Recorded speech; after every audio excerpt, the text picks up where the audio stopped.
Con la venia de la Presidencia, compañeras diputadas, compañeros diputados.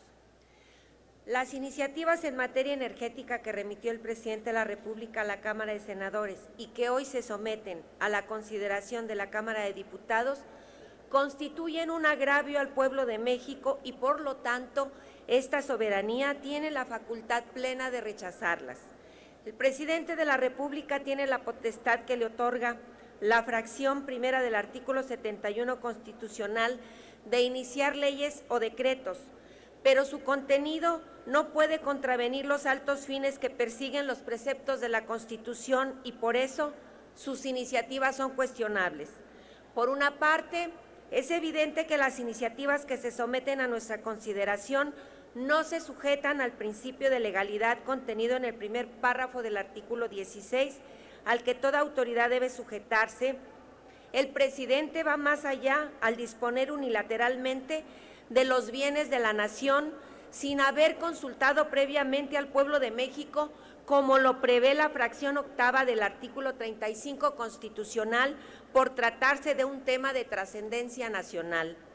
Pero además, el principio de legalidad está siendo violentado por el presidente Peña Nieto, porque a partir de la reforma al artículo primero de la Constitución General de la República debe observarse también a la luz del principio pro persona, es decir, sin restringir la protección de los derechos humanos de los ciudadanos. Las iniciativas de Peña Nieto, por tanto, deben ser consideradas formalmente violatorias de ambos preceptos constitucionales. ¿Y por qué señalo que estas iniciativas ignoran derechos fundamentales que contiene el artículo 27 constitucional? Porque en la parte que interesa a la Constitución señala, y cito,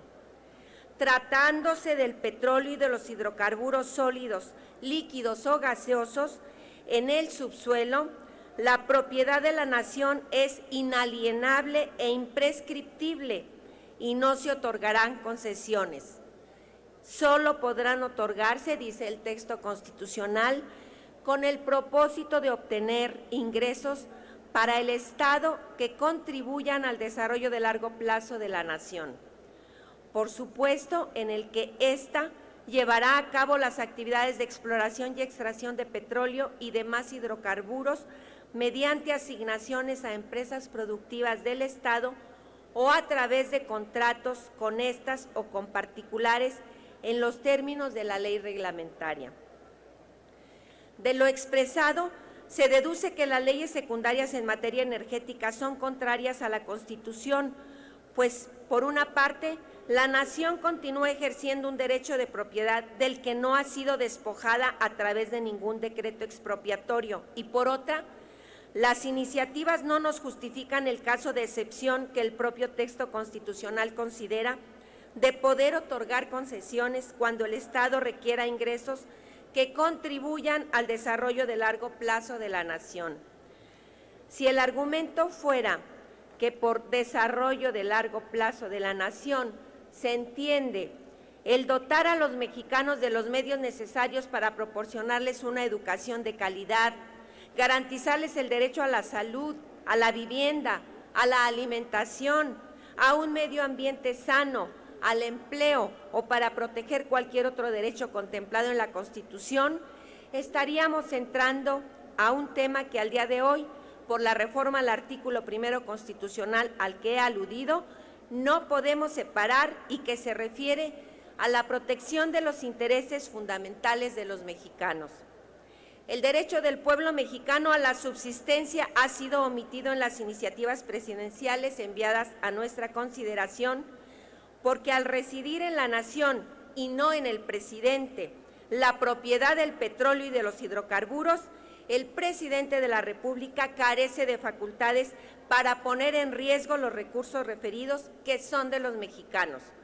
El artículo 89 de la Constitución General de la República, que está obligado a respetar el presidente de la República, le señala sus facultades y obligaciones, entre las que no se encuentra derecho alguno de poner en riesgo la subsistencia de cada mexicano y de nuestros descendientes, cuyo desarrollo está ligado aún de manera preponderante a los ingresos petroleros. Recordemos que nuestro orden constitucional señala en su artículo 14 que nadie, repito, nadie, y en el nadie está inmersa la nación, puede ser privado de su propiedad, posesión o derecho si no es mediante juicio seguidos ante tribunales previamente establecidos en los que se cumplan las formalidades esenciales del procedimiento y conforme a las leyes expedidas con anterioridad. Y yo les pregunto, ¿en qué momento y en cuál tribunal se ha llevado a efecto algún juicio en contra de la nación mexicana para despojarla de su propiedad? Pues evidentemente que ninguno, pero las iniciativas en comento sí llevan implícito ese riesgo que en otras épocas nos ha causado inclusive la invasión del territorio por parte de potencias extranjeras. Como lo expresa claramente el artículo 27 constitucional, los derechos sobre el petróleo y los hidrocarburos están tutelados a favor de la nación y las iniciativas Peña Nieto en materia energética violan flagrantemente el interés legítimo de los mexicanos, pues hay una norma constitucional que está regulando el derecho de una colectividad, la nación, a que se mantenga como propietaria de los bienes a que alude el texto del artículo 27 constitucional. A fin de evitar el agravio al pueblo de México, pero sobre todo con el ánimo de que quien suscribe las iniciativas que se someten a nuestra consideración nos explique el alcance de las mismas, solicito a esta soberanía se admita esta moción suspensiva y se cite al ciudadano Enrique Peña Nieto que venga aquí y nos explique el por qué dispone de los bienes de la nación que no le pertenecen. Es tiempo de entender que los principios constitucionales y los derechos fundamentales son el límite en su calidad de normas constitucionales sustanciales a una política legislativa que debe basarse en el respeto de los intereses de las mayorías a las que representamos. Que uno de los principales derechos sociales es el derecho a la subsistencia y que las iniciativas de Peña Nieto en materia energética atentan contra este derecho.